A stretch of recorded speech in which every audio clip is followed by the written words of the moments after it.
Hello everyone. I will not waste much of your time. I want to reply to Ebonyi lost son. I'm busy today, that's why I did not come live. I have a lot of things I'm running around, so I made small videos. But definitely tomorrow I'll come live. But first and foremost, I want you guys to know that Ebonyi's son was paid 500,000. I have given him challenge that if he's defending Jpac from his heart, that he should come and swear with those who more chicha that he should swear with them that he did not collect 500,000 to defend the lies he's trying to defend, and that would disgrace him in due time. You want to go?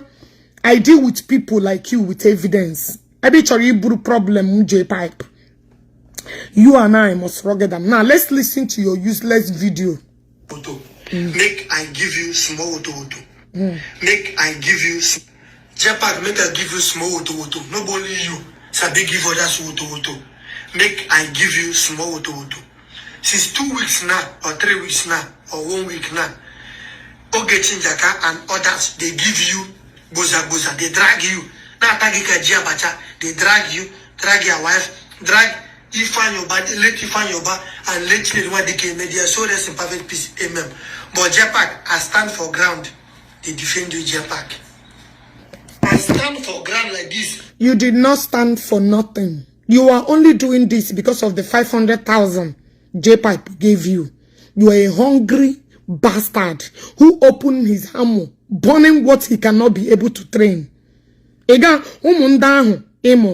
know you cannot be able to train them. So you are here for your own ego. Many bloggers that you guys called online rejected this offer. But because you are useless, you are thinking about to buy bleaching cream and rob. You are not defending Jpac. No, you are just lying. You are only after the 500,000 you collected. That is what you are after. You are only defending a blind thing that you know. Even in that conversation, just that that person don't want me to play their voice. That I'm snitching. Even in that conference call, need the show no Jpac. So why are you coming out? Come and swear with me and know that if Ogechi, I'm lying against you. That you did not collect 500,000 naira just to be disgracing yourself. Other content creation again a Wagaji. Who is Wagaji? Wagaji or Mado? Oh, you're Mado, that man you're looking at. Oh, you're Mado. Wagaji or Wagona again. All of you are hungry bloggers. Don't worry, I'm coming for that one. Can you go to video because you called his name here. Can you go no wonder go from A to Z of you that collected this money. No wonder go from you as convicts, from you to so-called Waga, all of you are hungry bloggers. That Jpac Kijiriguno, I just remember wedding. Now I get money. Oh yeah. Zero. You want to go? For you all hungry bloggers, I am warning all of you now. Go. Because of that, they even called, they even go and collect your money and start talking rubbish. You understand what I'm saying? Go and collect your money. Start ranting as usual. Ogechi Okeke say, some people they call me gay. Unto say Jpac. Oh yeah, hero. Because you are my friend, and that's why I'm defending you. Of course. Can I swear for you that I'm not Ogi Henike? Exactly what Jpac told me is what I'm saying. Can you swear too that I'm not Henike? All of you that supporting Jpac, that means all Bempuno. Because I see no reason why him matter the whole show. Why are you swearing on something you know nothing about? That means you are their member. When I was accusing Jpac, or when I told Jpac what exactly what he told me, did I mention your name? I mentioned him upon your lost son. Is it not because of the money that you are eating. All we hear many. Each is also one be defend the rubbish. You need to okay like other bloggers that are busy. Will they be wasting their useless life or go and I get baby? Or go on that is to come with a different dangerous ways. Would they come and be useless in themselves while you're hopeless in yourself? Or game that is not stopping anytime soon. Oh yeah? Let's see you. I don't talk to me here. Comment and leave your hold on. Oh yeah? Otilo. Fuck off. Singapore. This place is not for you. Eh? Agreement that is not ending anytime soon. That you are defending against Kamini. How many times will he continue to give you 500,000? Each and all God have better. I'm coming with here get destroy social media. You don't even know me. Oh. You guys are just you just come on 500,000 and you get job. You better go and get yourself radio. Because this war, you're just wasting your time. You're just wasting your time. Okay. Oh yeah. F off. Zero. This place is not for you. You want to go? This thing is not end. I don't know why you're coming out to disgrace yourself. You are just oppressing yourself. Collect your own 500,000 as you have collected it. No, susware. Ima de inwe content. Ama me na asigi. Ama de me hino akako. Eche na get pataka. You're posting my video. Just they look you, they laugh. Maybe down send the gag very well. I just pity you. In my Facebook ki share. I just pity you. But in my how bulldozer and destroy and I may bury. I feel na pogomu someone go na movie industry as no work actually. I don't know why that won't baby. Una for baby na.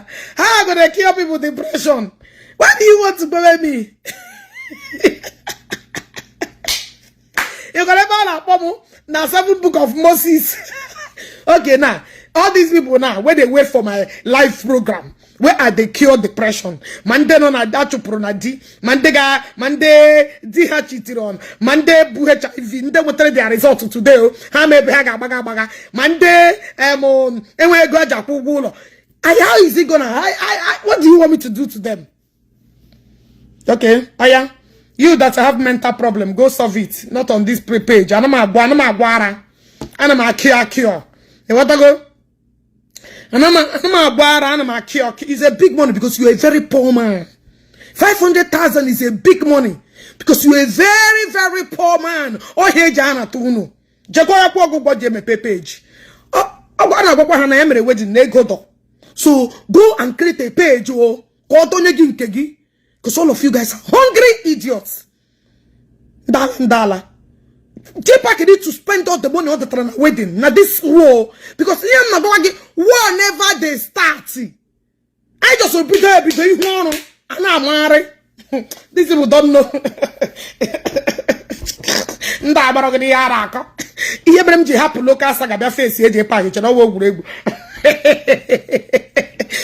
You guys are so useless, eh? I don't know what you're trying to defend. Things you know that you cannot be able to defend. Dala. Ebonyi lost son.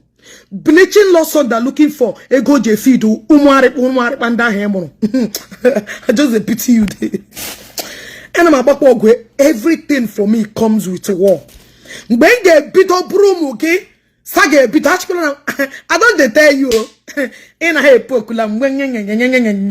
People not go see you now. Anakwa chogum. I put a Jpac brew my father. Or quote them on all the consequences. My father about war. He damned all the consequences. Right? He damned it. When they put up okay? Jihad mewa war. He get put on name. I mean, I have to know. Now you got to cry, yo. It people now no go call you. With the men war. Get put up. Me broom get sue back he get put on name. They play. Because I'm going to just tell them again. Life and direct. Because when get pito. Now you they do for my trouble. Because nobody hired you for this game. You just collected your 500,000 days. Don't say I not tell you. Now so what day? When limitation of ihe lawyer. When you actually rest in peace nishi. I tell them make it no kill me yet. The movie on art, make it no art and finish. Yeah, on part 1, here they go part 2. So when it goes, don't say okay, I not tell you. I'm not gonna stay here long. I'm gone. I've been busy all day. Because I know you're not gay.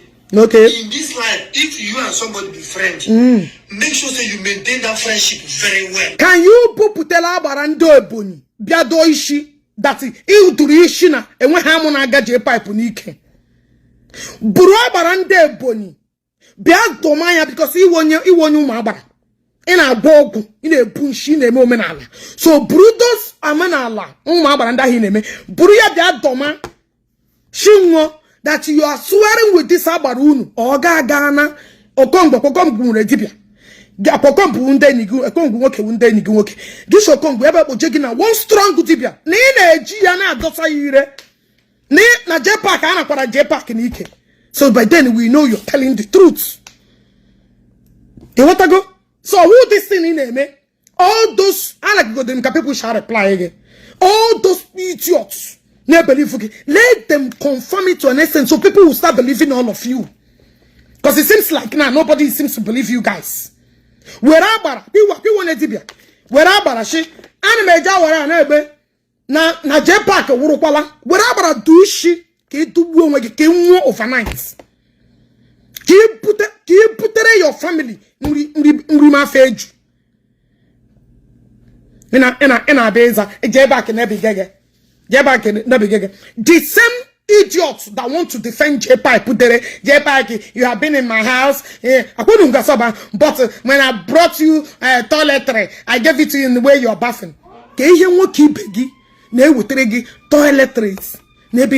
Can Jpac go and buy his own toiletry? You see, una go they contradict ourselves. Eat the Chinese heater. Can you keep begin a bathroom and get toiletries? And yegit on a negative toiletries is that give me many come na jugodi. Before I got toilet or by anywhere, you gather those things. It was in a bathroom now, but okay. Call me size amoge. Call me who to like Jimmy. Call Shiba. Bia this man in a defend Jpac. You come. Get it again, and after you finish buying that toiletry. Look on up, baby, what keep banning me toiletry. Look how woman about no is facing themselves. In a serious toiletry before you have. See how you contradicted yourself. I'm going to get no one take an Jpac with me here. They defend her. And the Hannah I bought this of Poto Bonique, they defend the Jpac. Because I've never seen anybody,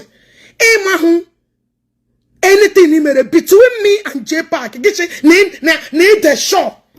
How are you sure? Can you swear with anything that you're worshiping? That you are sure that Jpac when I was telling people that one is Jpac wakona level of reasoning here. Upon to no nanya, Uro Potagodi no name. Why Jpac? The greatest mistake to open your mouth. I needed you, and the may say you fall into it. I bet Maro very well.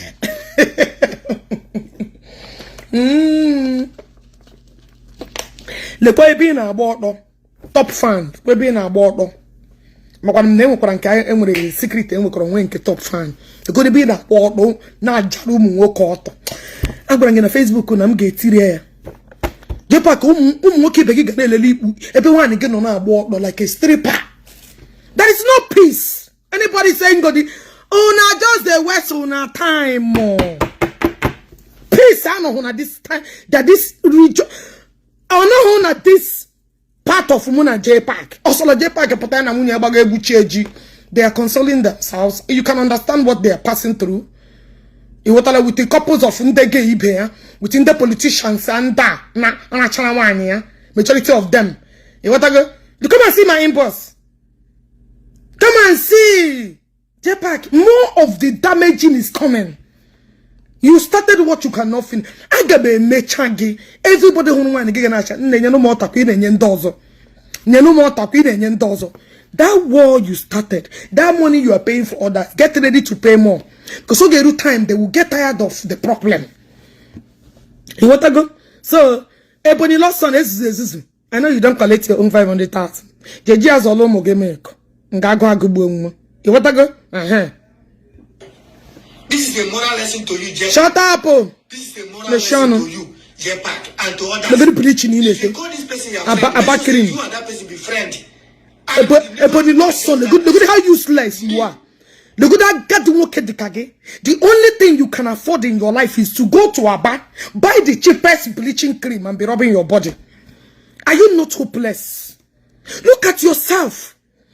Akwi wonyo Ebonyi ga puta barande Ebonyi unu. Were ya suonire. Adam sure na wonyo na agbo Jpac amunike. Why are you useless and you're hopeless? Another 500,000 on your other sensible bloggers that do not line. Hey, brain, the good thing, the worst thing you are illiterate, you are very dirty, you are that's bleaching again. There's regime, literally bleaching, gas regime. Ya.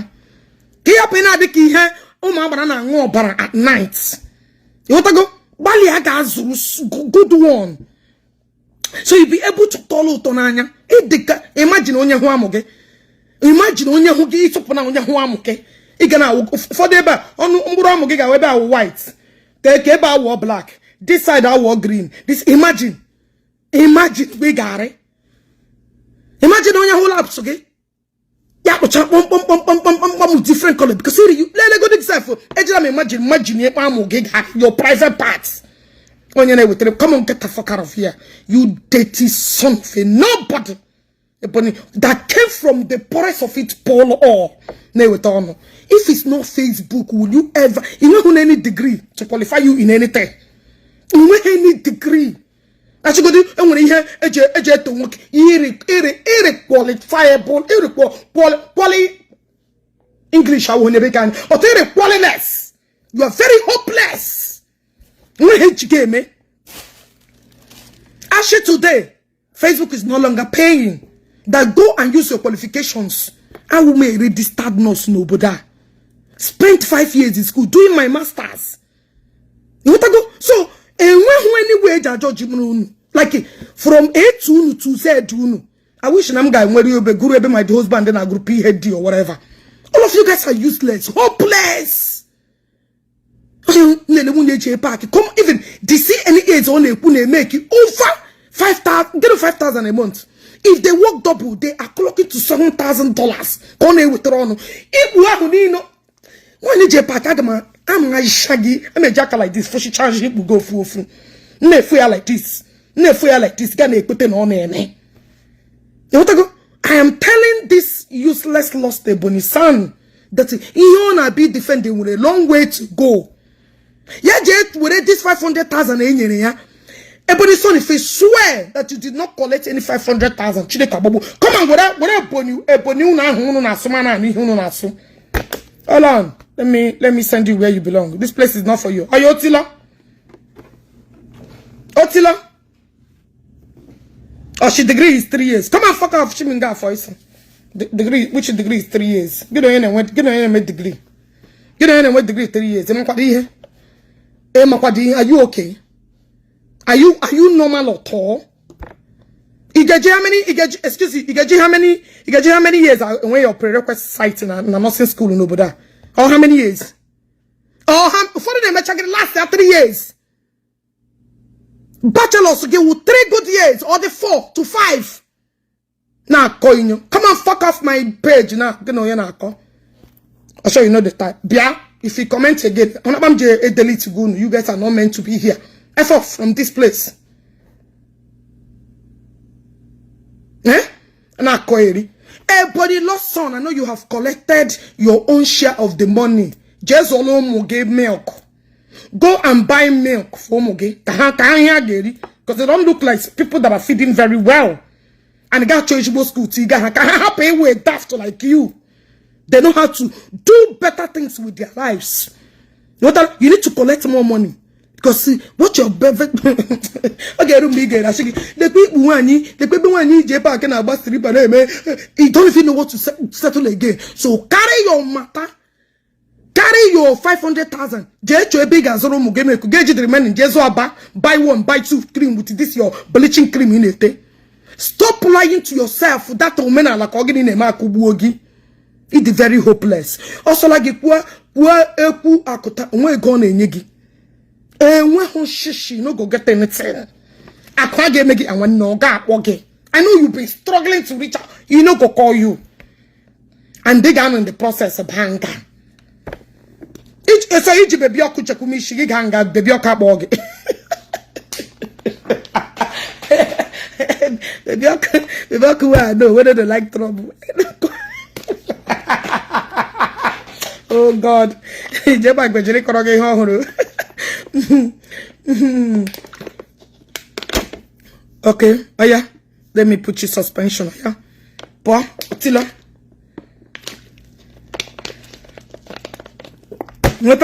Otilo, this place is not for all of you. Call them delete. Yeah, gaba. You need them distraction.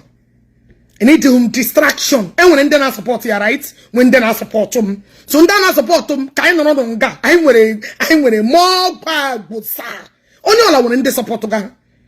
If you go to Ebonyi lost bleaching song, when they cannot support you, get on my platform. Get na ex-convict. When they not support you, Gaga na Jpac. Only all I want fans. Yeah. Everybody get people where they support them. So you she from your territory. Yeah? She from I na walk where we here. Fans, action anya gang, fans get on. Action anya gang na with a cove. Now fans so that nine with a cartel. Now fans mo that's an nine with a cartel. Nine with hierarchy. They don't believe it that happen. Yeah, it's not. We are not two-faced people. And that delay le mocha. Here with the guys say my here, women in my here. Eba can you because the truth must stand. Let me tell you, anything you do in this life, there is time for everything. Whether you mean another thing for years, the day of reckoning, the day of reckoning, the thing got pagani, I'm a paggy, yana bomb. Since Jpac has been tormenting people, na blew up. Jpac will believe from a day, near secret ya, nam geji destroyer.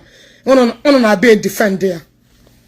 On be not defend there because he hate Ogechi, and you know the truth. Keep the hate he hate him by the side and speak the truth.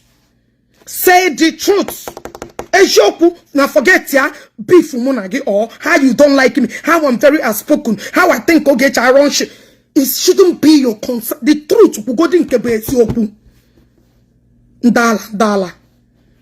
Yes, you all know what I fancy more. You all know what I know. One day, maybe I'm much of that honey Gaza. Apa getting fancy, very dark man. We're getting red gang. I get what chunk. I want this. I can't pants. Nacho, keep again. Lay on your arm. That's idiot. No, get the pant now. Worry. Yeah, the panty blue now. Worry. That's idiot.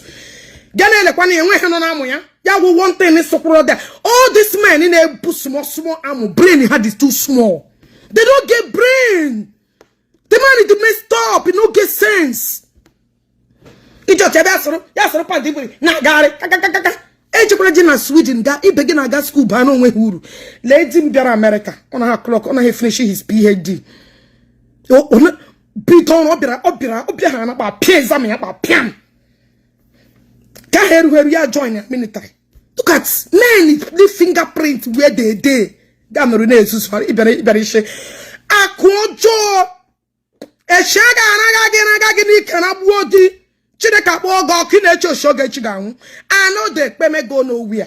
Unu meta man shunu. Iche uneche fola Chimanodo.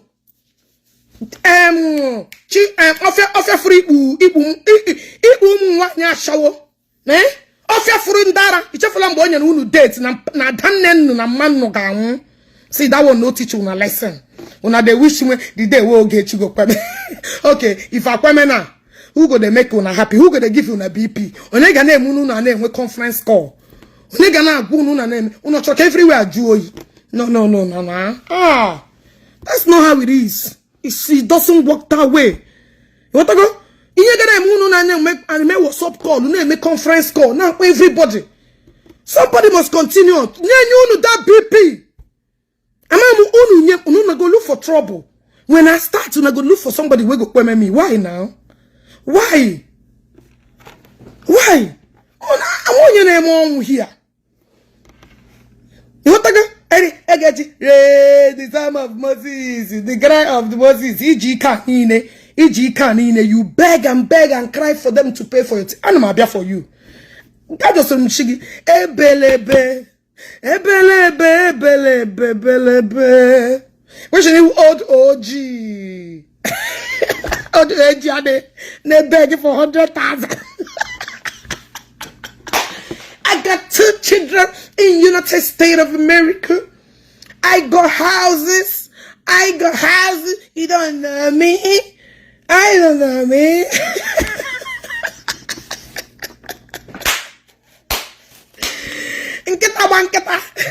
Nkita ga church. Nkita bubudrani. Igwe. Chineke ga no get.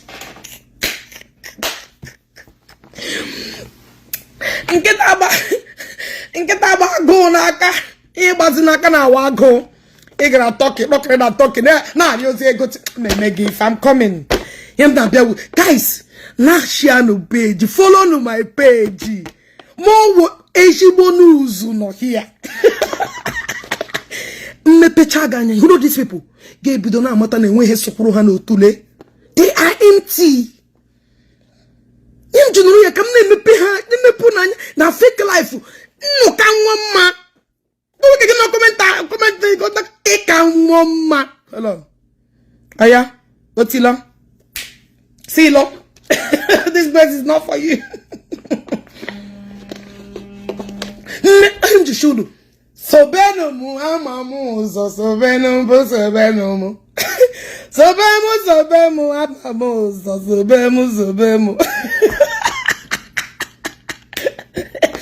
Yeah, na chum. We take a we take hammer and mbu correct. Hammer and mbu put everywhere.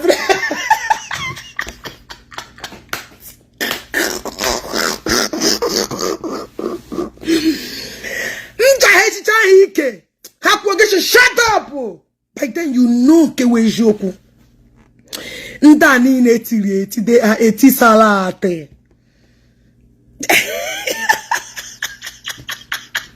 Ex-convict. Ex-convict. Yes, you know that I'm when gang then I supply and I need truths. With the truth, KJ destroy you all on our lives. Day one was a rent. Day one, and I'm go comment, but I'm a monitor bad ones. Muana like this may send them where they belong. And we behind again with them we hagawadia. When I leak my voice note that time, Jpac, to say if they do Zion stop, then they give you one kobo. Now leak my voice note that time. Now me they defend you like Jpac. Shut up. You're not defending Jpac. You are only after the money in Yeregi. You're not defending that you are not defending Jpac. You are only after the money that was given to you. Why is it that you only few of you are gonna go accepted the offer? I could do some reasonable ones. I could catch your money here, nothing consigned because I'm on a Jpac redempted. And the funny thing, you knew that they are all lies. You're not defending Jpac. Don't come here to pretend you are just a bloody motherfucking liar. I go in a defender. I go in a defender. Oga engagement. In a defender. You know In a defending engagement na bagishi. Ogechi doesn't get engagement. She won't use it. This is she no get brain. And you are giving me the intelligent. Now who get brain, who no get brain? The same engagement you no one give me. Now you don't dash me engagement. You don't forget. Ilecham gocha na Tom. Mbe, Ogechi na run page. E went to Facebook na reporting na bringing down a war. Iwo nye. I am your mother in this game. I'm Murugi. You the man in here who pag up on an issue na this blew up. You are nobody. When I dey run, who is Jpac? All of you are nobody. All of you are my followers. When they follow me. When you call OG, I be the real OG. Oh, idiot, ne with 3 months engagement. Atono shibe ese ne with 3 months. Now this engagement. Oh, makana eluzi alosa. Oh, makana berabia mbebia fran roga. Ela anyi to low. Imakodonyengo. Ine with 3 months engagement. And now I am begging you for that. You know Jpac. Jpac put one day in a video ya. And you hear prayer, be the page ya, and when you on a page ya, a bit man de laton. Nelly idiot. Oh, now my page. I was the first person that created page in this blue app. And when I came in here, una ma when Ogechi the run pay. Mba when pay my Yoruba menu Ogechi 1.5 million. Everywhere. Every adikeba na azu e corner wakine with 3 months. Even will I even notice that person like you exists? With 3 months engagement. Ogechi, but don't worry. Don't rush. Waiting go be. What I go? Now yeah we day. Waiting go be. You feel me? Make we dey hear your hungry mouths. Yes, now. Upon how I won't rubbish me that time, and you, Jpac, you know the truth. Even though I accuse you, now you leak that voice note. Let me tell you, don't they do this damage control? You knew that Jpac gave it to us. You are only speaking under influence of the 500K Nyeregi. You knew that it's not Mahakwe. It is you, Jpac. You brought it. Go and swear with it. That's God in a 1 hour. Oh, he carry me. You know, as useless as you are, your brain, no, they give you common sense. Because 500,000 don't buy you. You are too cheap. You are speaking under influence of the 500K you collected. Jpac gave it to us. Jpac brought it to us. You cannot change the truth because you have collected 500,000. It will common cheap wagon. Jpac brought it to us. Mahakwe did not give us anything. No, they call that imbecile where the can't happen ebana ebunna yuku ya no gahu toanya konya nyina manyana shinanya ka han wede man o ka ho kitike ya. But I cannot stand here to pray how we are married. Bia e comment ya leave Jpac and one ma meshinga bring us swanya woke. F out from this platform Chineka Bogoko. Shinga voice so amado hamurum ne ababu ogini. Ndala. So now they come they bring say na Mahakwe. Be man na pe shekem. Jpac brought you to and that me video may attach down here post 110. You are just fooling yourself. Keep speaking under influence of 500K, but you cannot get washima bianga beri. You brought out Ogechi about Mbaka.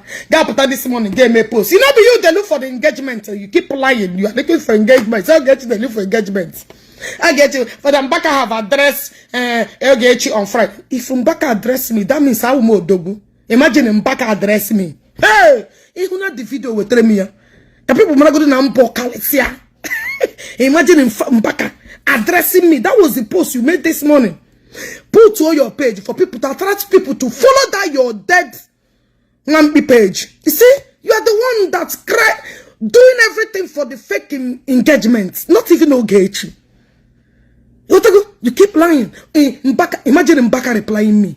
Hey, everything I said in Mbaka's video, that video you posted, truth and nothing but the truth. I just hashing bankers. I know the cap. Also like a gabu pute and Ankara. Did I deny it? Not be me. Okay, allow you to rest. Oh yeah, and I'm a mega rest. Tell the world. So now show get allow me to rest. Bande man, she and I told go on an abale. We who channel one you beggy. Alo chana di your single. That thing that keeping you awake at night is not Ogechi. Don't come here and say make I allow you to rest. And I'm allow you to rest on at the edge of menopause. Can't you see? Get your problem. How can I be your problem? You that are watching me, did I buy data for you? Come and go and solve your family problem. Solve your personal issue that is disturbing you and get the fuck out of my platform.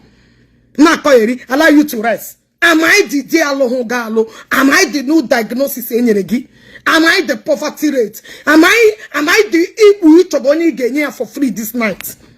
And I call it rest. How can I allow you to rest? What the problem? I just allow you to rest. Come on, fuck off here, so when you notice here. Allow you to rest. That them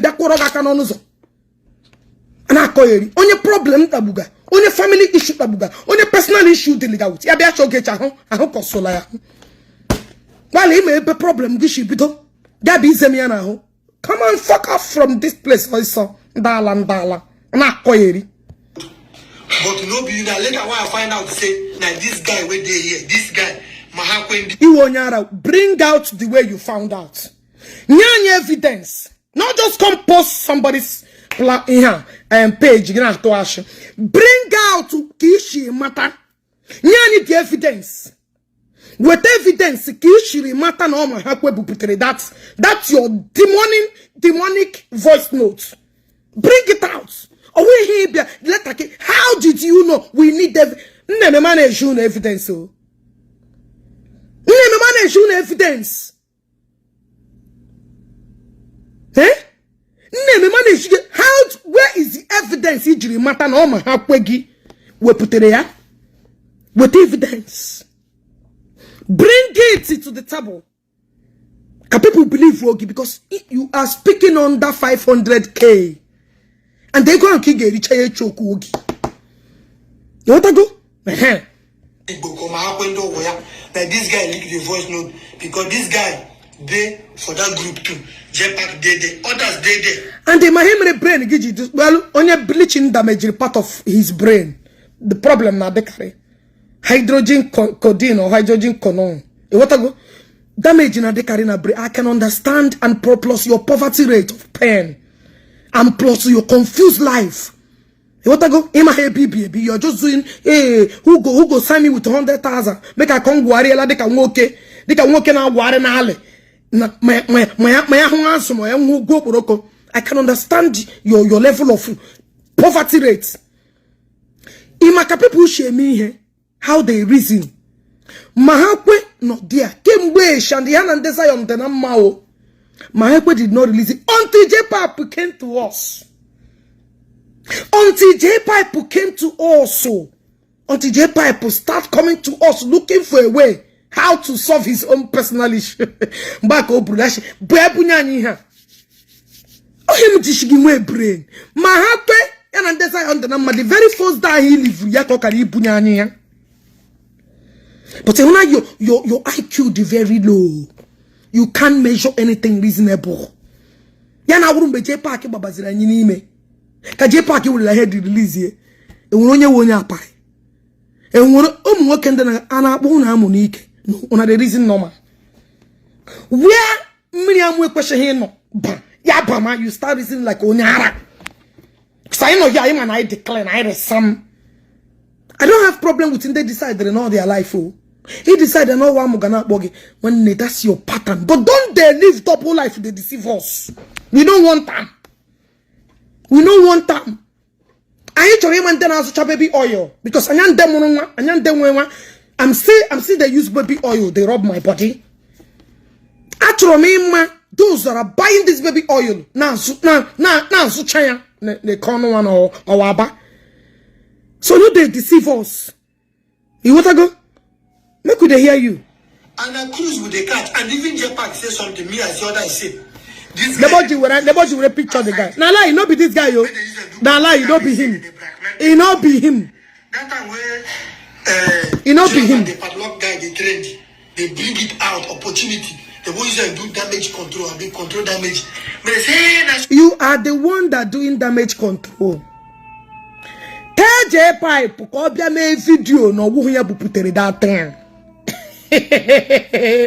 Tell Jpac. All this is you're doing with influence of the 500k. You a hungry blogger. I go no. Condition Nigeria bad. Aya. Jeba who bless man who own a platform. Otilo. F off. They blackmail our papa, our daddy. But this guy, look at that voice. It's a lie. It's not him. No be Jpac. Now because the Jpac they do that's why they accuse Jpac that time. But no be Jpac. Like this guy. He will any evidence that prove that is this guy. And that mean nobody get evidence that prove that is Jpac. How about that? Guys, unurela or ndene una share. Now unu need evidence. Clear evidence. Not hearsay, she say. Things, physical evidence that clear that because I'm a video post here. I'm not a fan of making video posts, but guys, no follow the video name and post now. Imagine live video. Do you know why I like live video? Because on a make name you. But I give me a record though, how Jpac released that voice. But then get proof what about this guy injury with here. More under 500,000 influence in a or in a question. How about that? Guys, do we have a deal? Do we have a this bleaching cream guy? This hungry bleaching guy. This hungry bleaching guy. Okay, I'm not negi wa shawo. I'm not him magijere morgue. Upon negi, I'm not. How about that? Because you got to prove it. He need the evidence. Pure. Or we here no. We need here people you like. I'm manage evidence and I back your him up. That's why people like me. If you don't understand this game, we put evidence.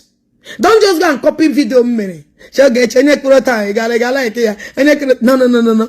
Always bring facts. Truths. With the facts, people will start believing you guys the more. What I go? I'm gonna make Jpac I get you your guan because in Nigeria,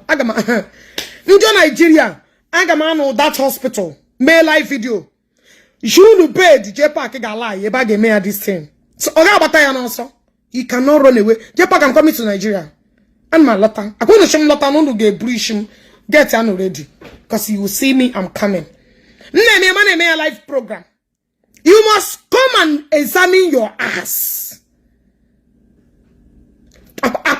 Guys, follow this page. Follow ya.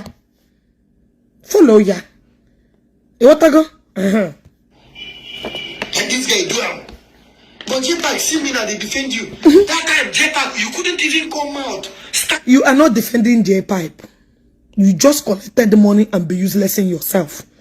And you are expecting more. Video and now, people Jpac, can you defend the guy, girl? This person is defending you. But everybody left you in a lie. You need more money because him and ego no yanaka. Oya, Otilo. Zero. Him and ego no yanaka na. He done in a treat si plega. Imagine Ebonyi son very. Imagine on Ebonyi. Very boo. Where Jpac. You don't know barrier. A lot of people got ready by this time. You don't say this idiot don't defend you. Oh, I call a man on the corner. So all this is when they play a game of mind. And say we get evidence saying that you release that voice. So all this is now when they pretend like make everybody reject you. Now me there with you. Where the choronum. Na game. onyo share my honey play. Everything na lie. And when he had the car, defending anybody, no they defend shake him. No mean it's not joke. Even me, I say something there. Why be saying only about so no there? Chineke Bob Wogi in a cooking joke. What joke? Have you apologized? Not that joke. Ipruna joke. Have you apologized that it's a joke? You are doing damage control. It's not a joke. If you can collect 500,000 and be lying to your demonic life, no, now you won't. Okay. Aya, Otila, fuck off. Because I mentioned the Bukobi. No, you uncle let me come out and defend me like a father. He is. Because Uncle IB won't she like you. Oh, what called Joe? He's a demon and be saying them. Oh, you get defend again, because some do two men are loon. Oh, can no the one manobu. Oh, madate, you come here, he made a waro. Oh, go get him a caution who gay. Ni made that on a group. She able at this expensive joke. Ya was better than a patanama. Ya be bawa people away burebu. Get on you now, who you not they deceive. Go you now, wobu. Uncle IB wo kiarwa. Uncle no IB. O kiano no le wana manobu. Don't worry, it's just a matter of time. It's just a matter of time. The content creators and then on a group ndala. Ndala. And onyo bodo patana live broadcast simba na ya na lie na ya go joke. Because so we do tunu. Obodo let's samu let's man. So we do tunu. That choka ka cover it up. Ima one here dem unu na make a chain reaction. One of you committee hana something unu akpo ozugbo unu ngba ga Jpac gi defend onya Jpac gi defend onya akwa na unu amaku ihe ha na eme. If you are not in their group, if you become their mate, this is what they do. They defend one another. They defend each other. True to know their mouth too. Then go all make meetings. I am got some Zion members. Start building your page. These people they want meeting as in dominant to build their page to defend themselves. Start build. I'm one guy in a computer video. I like that guy. You can use my video to grow your page. Zion members, Christians, if you guys don't start building page, up. They have built their way. Learn how to open your own page to defend what you stand for. I'm working with the truth. Then go we will counter you all okuru. I get pata. This is how they operate. They will still come to pretend to deceive many of you. Truth come back. They you lot of putarana like this wahala punana. How can they make me onye ufodo juraju because I'm on a Jpac puru ya. You want to go? Ufodo juraju but I'm on a Jpac. OMG Shiki, don't be only a commentator. Don't be oh him and how to achu jo achu ezugo achu Ogechi. We ota haji me pen tegide bill do ya makode ha for tomorrow. Ndani na kwachago nkata. Ani na group. They register one organization Uncle IB with their men presidents. I tell you the truth. You can see they are in group and on a one circle. I tell you the truth. After that, you're welcome. But you do not Jpac in now. In Oro can war now, because I know you go. You need to about 50,000, 100,000. You need to post you and that's point of correction. And you Jpac 50, and you Jpac a million. 500,000. We are not poor like Ona. And you a million, 500, 300. In akunye go. No be talk. Onye because ona na go. Ona na go yo. Ona shini ye na shiri ike. Don't worry. Akwa nyash na eri ego dogbu. Aga m abia mevu odogbu di anya ka o shi we beggar for years. Ashawo Jpac loro. Relax. Amonage. Agama bia. Huno mbiaba me record cha. Mashile po dogu yenyi na po degu digi. A beggar from one room to one room. Monya kuru even though ya pitana we pay him. Uselessness like you now we pay him. And also agama make work on them here. We wanna call very soon and I'm a biapoa. Okay, that's how we work here. We are not useless. We don't relax to use our ego to make money. Your program is coming the day I will be off. I'm a make sure. I'm a make sure that the PC game where we share one on this blue app. What I go? All them maka people with matter in who common sense. Go and see people and read their comments. Bring an organish. I'm happy that people are hona the emptiness Jpac poloro. People are fugoya. No be toko. When you organish, you are just apuna. Some people now will prostitute the way sense. Kegi e wakuni we sense. At the same time, you can't get it too much. But now people she I'm fine. I'm fine. Look at me, I'm fine. Yeah. Oh bula. Nothing.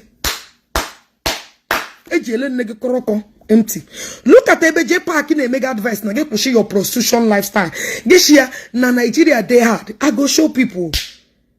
You don't make with the facts. This year, na so Nigeria they hard. They get what we're about. Relax. You met your una met on a match. When anybody very defend the just in waste time. You want to go? 500. I need him to Jpac like this. You couldn't even come out and say no. Now you have a cruise, you know me now, but if you mean I know go to come there. Look at me today, Jpac defending you. No, they create enemy. You are not defending, you're defending 500,000 again. Shh, you can't defend what you know that is a lie. Don't worry, everything I say, you go see her. Picture like this, may post you screen record, the Jpac all I need a voice note. I got Mazimunage, who is under influence of 500K. Enemy no good. Because you don't know who be who tomorrow. No, they create enemy. Enemy no good. Most especially your fellow man. You know. Oh, no, they create enemy. Waiting carry you enter. Waiting concern me and Jpac. Are you not creating enemy with me? Waiting concern you. This saga now, when me and Jpac they do. Did I mention Ebonyi son Guaramo that only so person she bend there? Did I mention your name? How did this matter? You the create enemy with me now take concern you. You were they talk under influence of 500K. How did this matter? Even if you want to put mouth, you will be neutral. What would Tonya would you money and for or where put out with your full chase? Because you were not there. And not according to you, so why coming to claim with your full body? Say you are where? And not here. Ashigi were abarande bununu do ishitan do ya nire igemelia. Can you do it? But then I put an deceive ndala de kage. Make it the keeping me. See me, they defend you, Jpac. That means they defend you today. All those people don't run away, only me. And you got the game up player. Now Obagayashi, nda run on away. Now I'm the only one here. Now Jpac put and they feel that you defend here. Oh, no matter what, despite that is only 500K, need to give him more. So he will continue in this game. Una what the game when you go and play. Una what are play now?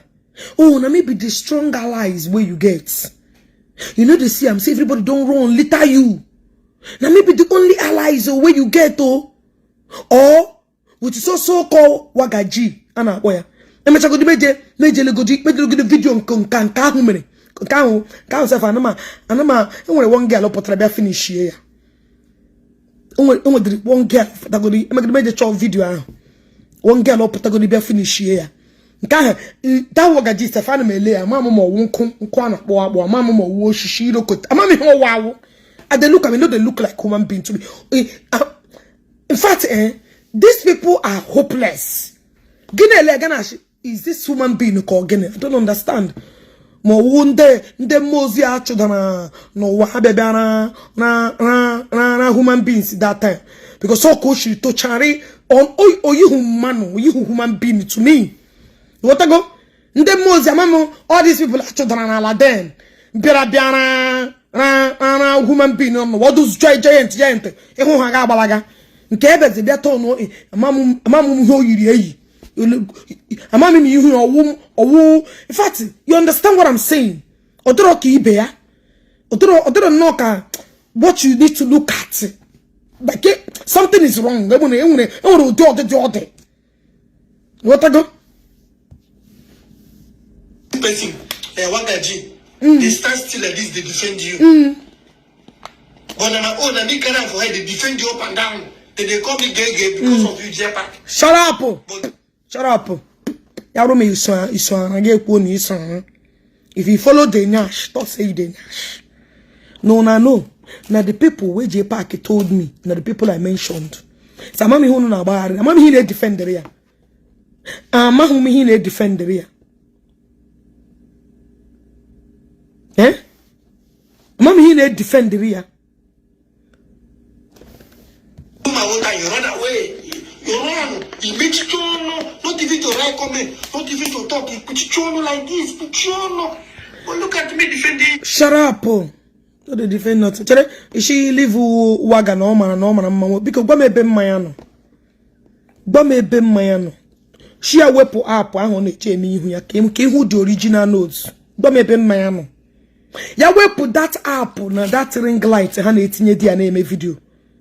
I want to see where he find.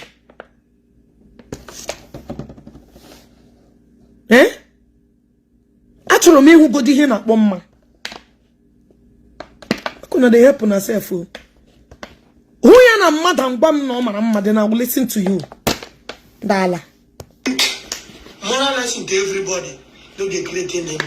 If you say this person I have friend, make sure say you maintain that friendship. Just the way they maintain my friendship with Jpac, defending him. Shut up, oh. You know they maintain no friendship. Na hunger, they worry you. Na hunger, they worry. 500,000 they collected with your problem. Why are you the only person? Anyone who they na Jpac put them mama. Anyone who people that na Jpac get na mother. Why are they not coming? Why you? No, you fully aware that all when you release the voice again. What 500,000 cannot do does not exist.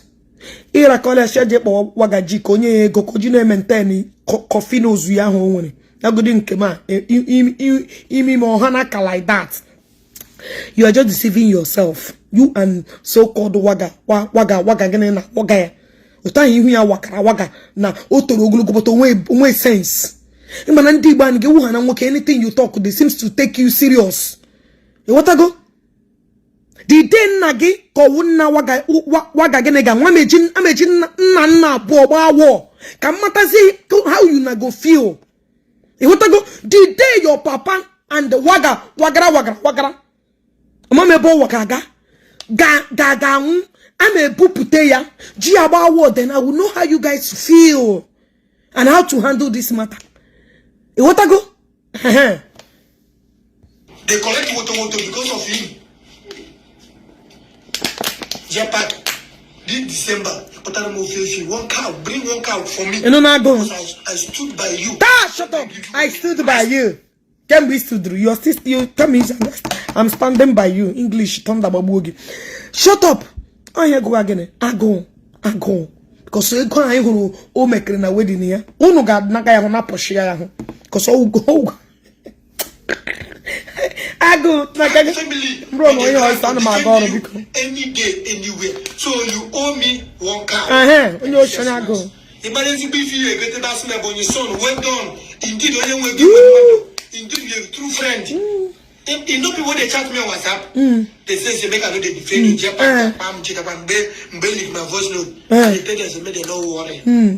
You know people, even people they promise me money. Say I betray you. I no agree. Yes, now people on your man. promise me money for WhatsApp. See if I agree, make I follow give you money like this. I don't agree. I still stand still Jpac for you because I don't get two faces. I one face I get and I one tongue I get. I don't get two tongue. So Jpac, maybe so and oh brother. Oh, thank you and don't forget. Jiwa Yoshia big ego. Dini dregi je China kegi. That's what you need to say. Be me ego any dream ego je China kemo. Anum shall go too much. Now here the sign I got 100,000 na kololo. That you are the cheapest assignment. Again, I'm more no Kongu, yeah, get no Kongu. When you have 100, 200,000. Come manage, you know, for the season that I all bad. Or him Jamagaga. Or him gonna agent to na. I can understand. Idiots. I know ya. Tell I'm a making video. She give a Jpac it wall on them bo. Sister gum the water go. I'm a hopa. But Jpac it wall on them bo.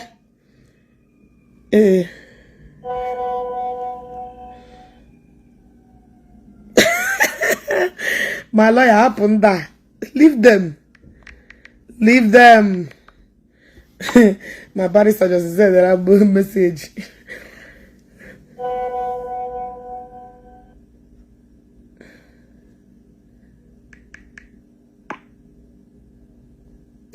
Come again. I'm not about me. I think I'm too much. We are being used. Like one Ogechi they are used now in America or wherever. When I say I'm back at your butter DB, put away a mama ain't gonna buffer. Back at AJDB. On the DB, my from get crusade, or you're gonna zo one way. I think I'm too much. We are being used. Hey, I'm a papala. Mbaka diziao. I'm a papala. Hey. I think I'm too much. So, Mbaka, you don't notice me. That's good though. Nobody is using me. Oh. Everything I said is the truth. And I'm going to put a video again. Hey, what I go? Someone, let's think about ourselves, maybe. No. Hey, what I go? Now, come on, Rekpala. Like I even here. They are being used. Like one Ogechi they are used now in America or wherever. When I say I'm back at your butter DB. Put away a mama ain't gonna buffer. Back at AJDB. On the DB, my from get crusade, or you're gonna zo one way. Oh, minister of an Ogechi and a Jpac. Don't support any ministry with falsehood foundation. Any ministry that rises on a falsehood foundation is doomed to collapse. It's a matter of time. In my came Hannah, Hannah, come back out for the horn. And was one famous man of God, a priest, on a name, no Yajere, or Jaimu, Yan Kuseba, or ministers, which Unum Kusema, no woman of God, on the Nuku. Priest, the famous. It will be a money, and it's Martin. Any ministry whose foundation is laid on falsehood is doomed to collapse. It's a matter of time. And if bottom mother Nkiti, okay, again, man, I'm cool with the number in Nkiti. My silence is like a thunder. And when it will hit you, God can forgive every sin, but karma does not forgive any sin. My silence will hit you like a karma. Ndini na call it rubbish. I call mecha, if you want to, oh, you na call to kill me.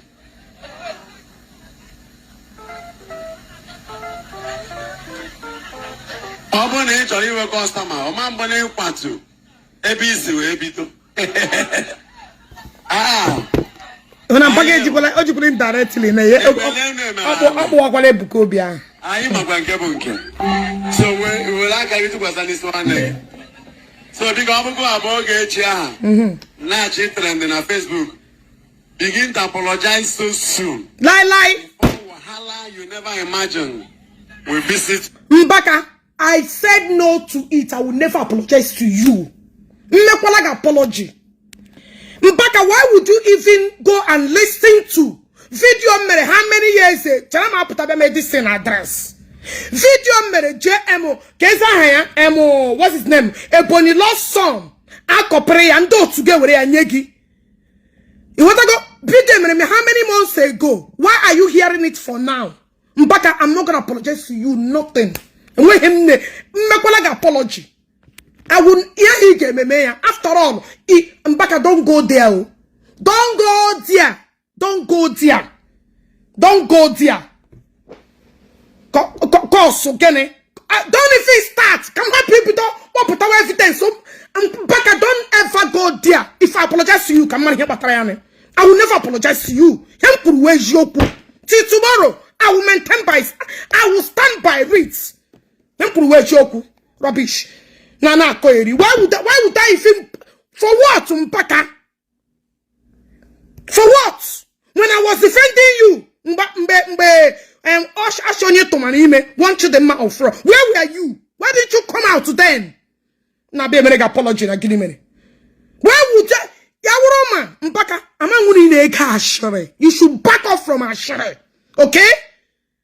Now, Koeri, Mbaka, I'm coming to run this program tomorrow.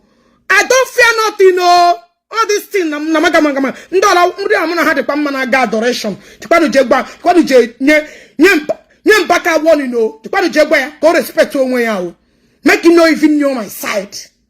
I'm cool, that's my that side. So I'm back in a gash, the lost son of the Bell video minute. How many getting to a year now? Koperia, Tagi, Gabarico about it. Getting again, Pano. We are being used.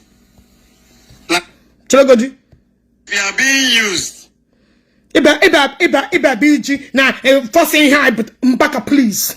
We know your background. We bitoya show Ogechi na me bitona. Oga respect onwe go. I'm not an adoration person. Respect to onwegi. I go start boza. Mbe bitoko ba history gina. Asina forge. Oga na lie yo. No start oh. Ndola muna hana dekwana mma. Bokwanu Mbaka o. Bokwanu ya. Ya bikokwa. Ya chokwala this side o. All of una. Jpac. If you know this gina Ebonyi son na. This thing where they do. I no go apologize to Mbaka. If you not get me marry video I may attach. And may go. I get me marry the video, attach it again. Dala. So you go be fake. Mbaka is not fake. Una go call go be fake and Mbaka is not fake because it's reaching Mbaka na beba Jpac war. Jpac Jpac no Mbaka o. Make una go tell am o. You cannot just go and copy out small. Hold on, come block Unya. Oh yeah, fuck off. This place is not for Uno. If you want to address anything, go on a page Uno. Go no there. So yeah, I can't deviate here. Una don't lie. I stand by everything I said. Till tomorrow, one nature. Mbaki Chokwa get disgrace. What get disgrace yegi? Everything I state in that video is nothing but the truth. It's okay. Why not? Park yo. Park yanu. I'm not easily to be maneuvered with rubbish. Them almost getting to hammer. Work out the back up a tire. Mention Wahage, Burugi, Mbaka you. Mekuna go one amo. Mekuna go one amo. Mekuna no try me. Mekuna go one amo. So here I couldn't be distracted Jpac. One Ogechi. Mbaka self. Thank you for even acknowledging me, self. Thank you for acknowledging me or do easy. Can play with the video. Ana about reform. Make una go pack one place because na nam ke hunu na kpoga aha. Ebe abegba saga. Mbaka ichokwa saga ga pota yo. No, I no see your face so. One Ogechi which Ogechi use? Which Ogechi fa say I stand there by fast je anga. Mbaka go and rest. Go and rest, please. Spare me all those rubbish. About 4 DBS will go to come out and testify. The fact is here. The information is here, the recording is here. Another woman about cancer through prayer and this what they call it this oil. Mbaka washing. Weren't you paying people to come and blackmail Ebukobi? Weren't you paying people to come and blackmail Ebukobi? Because he's doing well. Back cannot make my problem now. Come up when them face here go. Mbaka, please respect on we go for even acknowledging me. Because I get celebrate and this one is celebrate also. They have to communicate with this woman. Koda, woman, even in that way, the woman should consciously argue. Mbaka na lie, na true, na lie. I go come run the video na lie. I go make the video post where na lie. So, Ebonyi son 500,000 Ogechi Okeke make connection. He copy video how many months ago. Ndo tumbaka copy ya. Habe isusu. Osubunu ni na pare kuchadiri unu self. Video how many months akapita ya chat. Mbaka all the people na kogi, you know they see them.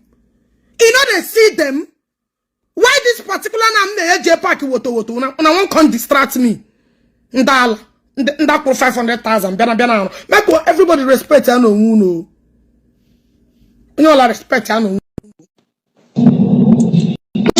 Any day they have given me the approval, I will blow the trumpet on this social media. You know, like, I'm back to 4 DBS.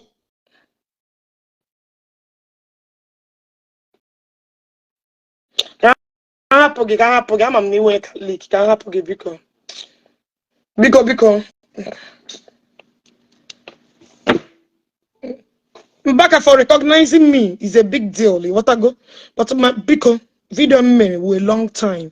So if they're touching you here, if you are mention on adoration, I no send though. Mbaka I no send. Epola me and that's it. If you don't like what I said, Okokolombo bata Nigeria, Chomano was one who need a Chomano Hagma bata Nigeria. You should need police MRS. Maybe my own you will start with it. I don't talk am. The one another accuser buko binko. One another accuser manko. Bempuru mbaka. Eshinimu. Onanage umbaka. Eshinim pichogi. Eshinim pichogi. When I said mbaka. Onanage umbaka. Eshinim pichogi. Why are you guys even calling me? Did I show your picture? Remember mbaka. Eshinim pichogi. Onanage umbaka.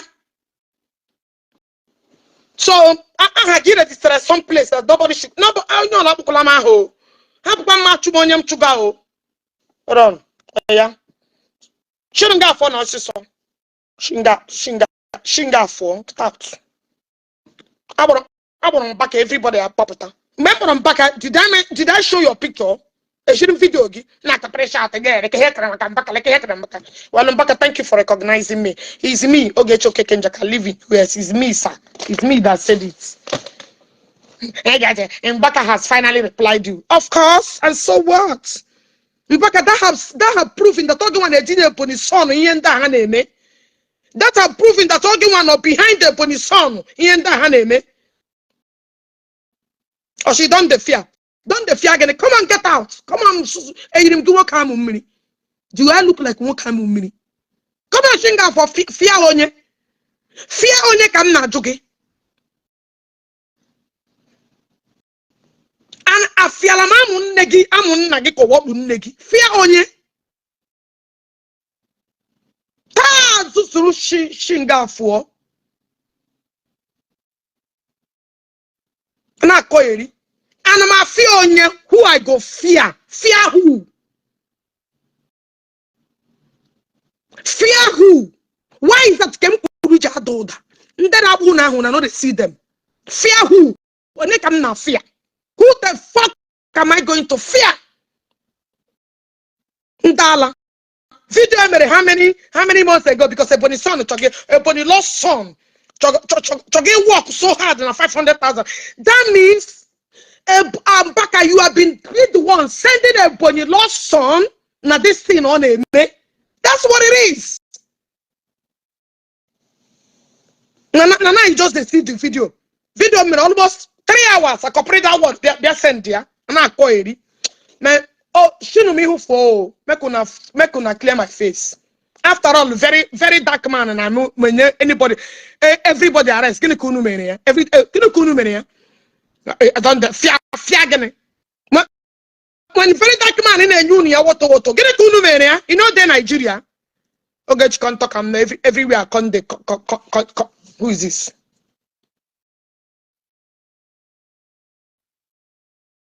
Not Koyeri. Very dark dark man na call unu. One after another, the men again. I get to cut them back and back. I have replied. Not gonna see una follow man they tackle una every now and then. Back I go do that video, join them all. I go do them. Now lie, come and prove yourself. A bit of Lamasawa. That means Ogechi will have a very dark man. One more dogu. If I can talk, everybody I know. One more dogu. Odogu Campo. Guys, see you guys later. Imagine. So name. Okay, take it easy. Ejike Mbaka is the man. Oya, zero. Chinga for Iso. I should come back to Nigeria. Oya, Cheremana Mabia on the 30th. I'll be in Nigeria. Very dark man not in Nigeria for how many months? On a piano, okay, piano mbara. On a piano, piano, any no more who name. Very dark man, not Darama Osubunu, in an 80 unu. Eh? Can you name it?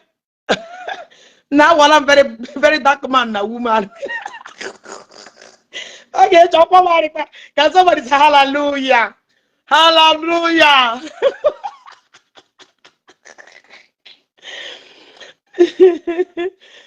You must acknowledge. Now, to go to very dark man, you are favoring. One more dog. Nah, I'm a international war. No, eh? I'm a bad but thank you for acknowledging me, my brother. Why saying that you did not put Mbaka picture? That he is not. Of course! You know, very dark man can defend the way I court. Logical matter, but I go do my own on Facebook. And I go, make me dance, so when they don't enter, one Ogechi. Why is it the last? Hallelujah. I'm a follower. I'm a very dark man into the beat. Now for the big. Nah, eh? Oh, I imagine. Mpaka hujandeni nene woto ya urun kem call are. Oya, otilo. Chere mbem batraga comment on my platform. I'm still in America, so you cannot comment there. Wait until I return. I comment here. Your face, you are the very. Thank you. Hey, imagine.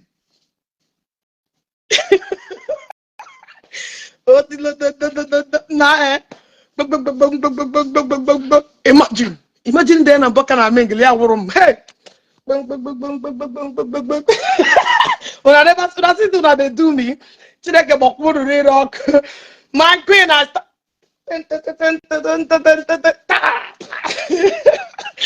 Guys, ganga kwadoro biko ganga awu nwa Jpac Jeep we eme caricature awu nwa Jeep video baby I'm gonna get a video and we take a when the dance there guys awu nwa Jpac ana toro to amu